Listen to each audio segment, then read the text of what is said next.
श्री गोकुल नाथ की जय।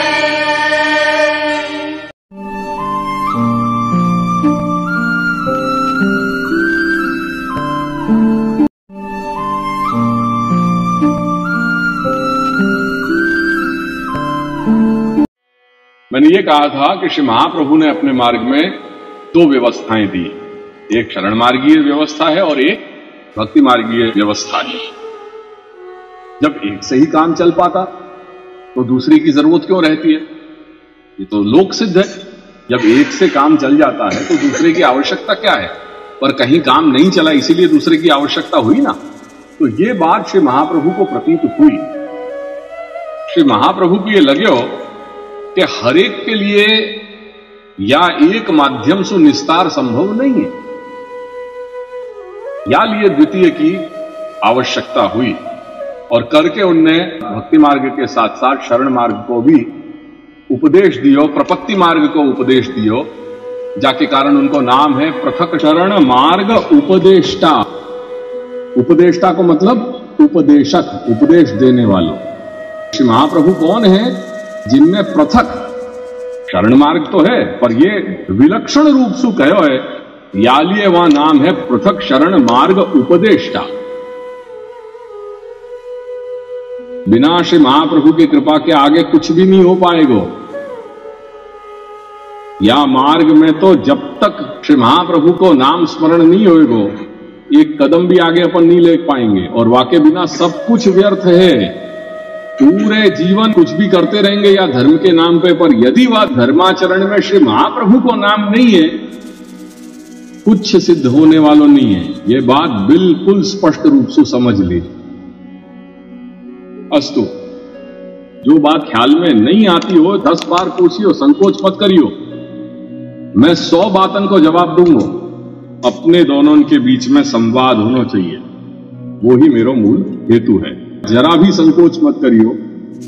हर प्रश्न जो आप पूछोगे मैं को जवाब दूंगा और संवाद बनना चाहिए। मेरी बात आप तक पहुंचनी चाहिए बहुत क्रिस्टल क्लियर।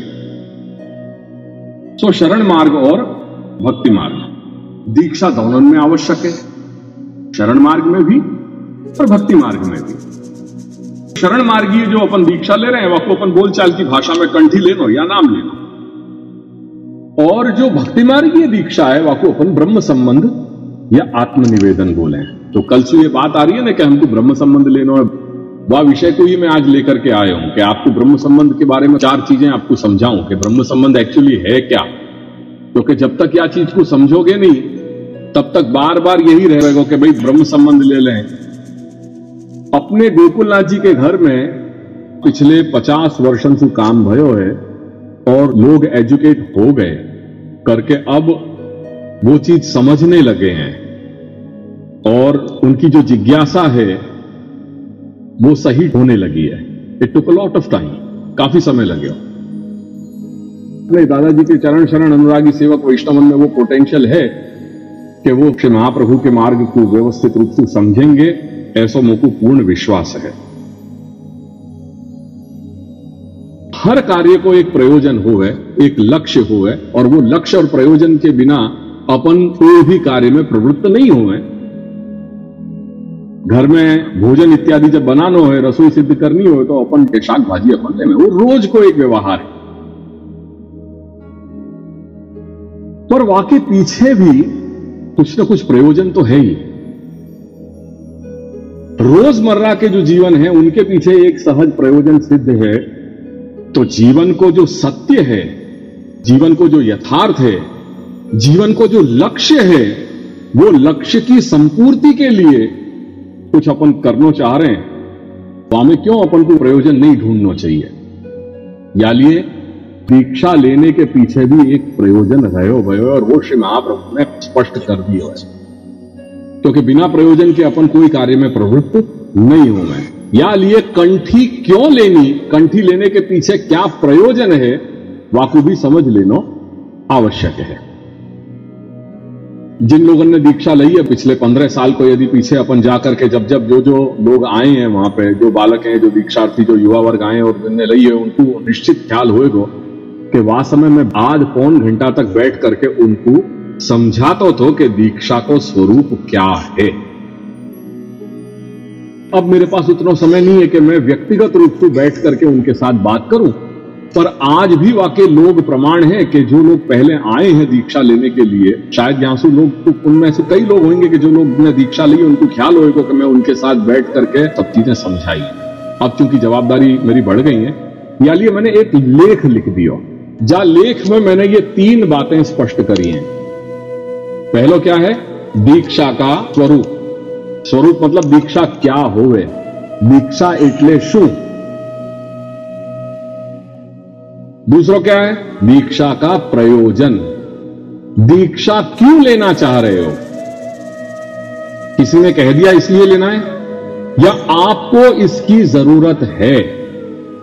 क्या आपको इसकी जरूरत महसूस हो रही है? 10 बार अपनी अंतरात्मा से पूछिए। अगर जरूरत महसूस नहीं है तो मत लो, क्योंकि लेने के बाद यदि नैतिकता से धर्माचरण नहीं कर सकते तो वो उचित नहीं है, वो योग्य नहीं है। इसलिए दूसरी चीज कि दीक्षा क्यों लेनी चाहिए यह स्पष्ट हो जाना चाहिए। और तीसरा क्या है? दीक्षा लेने के बाद कर्तव्य निर्वाह, जो सबसे इंपॉर्टेंट बात है। यहां तो जो बात है बिल्कुल दिल से दिल की बात है, जो बात है कि मुंह पे बोलेंगे हम। ये गुरुस्थान है, ये गुरुस्थान है। जब दीक्षा दई है तो दीक्षा दाता गुरुदेव हैं, और वो संबंध बन रहे हो, वो संबंध गठित हो रहे हो वहां। ये कोई औपचारिकताएं नहीं है कि कंठी पहरा दी और वो काम पूरा हो गया। जा दिन तुमने कंठी पहरी गले में, वह दिन शिष्य सेवक के रूप में जो संबंध क्रिएट भयो गुरुद्वार के साथ, गुरुदेव के साथ, वो नित्य हमेशा के लिए संबंध बने।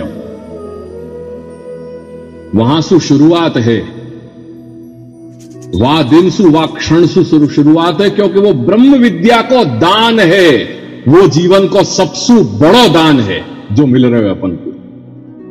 ब्रह्म विद्या को उपदेश है वो, जाके अपन को साक्षात प्रभु श्री कृष्ण से अपन को मिल रही है।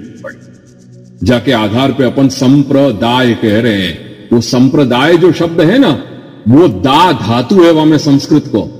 दा धातु प्र उपसर्ग और सम उपसर्ग, तो सम प्र और दा, तो दा अर्थ जो है वो दान के अर्थ में, और प्र जो है वो अटूट प्रकृष्ट रूप से, जहां वो ब्रह्म विद्या को दान दियो जा रहे हो गुरु शिष्य परंपरा सु, और वो अटूट रूप से जो श्रृंखला चलती चली आ रही है वो कड़ी टूटी नहीं है। श्री प्रभु से लेकर के आज तक वो जो ब्रह्म विद्या को दान दियो जा रहे हो, वाही को नाम है संप्रदाय। या लिए पंथ और संप्रदाय, इनमें जमीन आसमान को अंतर हुआ है। पंथ वो है कि जो कोई व्यक्ति विशेष की सोच है, जैसे आजकल जो नए नए पंथ हो गए हैं जहां परंपरा नहीं है। और संप्रदाय, चाहे वो शाक्त संप्रदाय है, चाहे वो वैष्णव संप्रदाय है, चाहे वो शैव संप्रदाय क्या न हो, पर संप्रदाय वह है कि जहां श्री प्रभु सु भगवद अवतार रूप आचार्य को उपदेश दिया गया और वो उपदेश की परंपरा गुरु शिष्य के रूप में, दान के रूप में प्राप्त हो रही है, वाकु संप्रदाय कहें। और ये हमारा संप्रदाय है, वैष्णव संप्रदाय।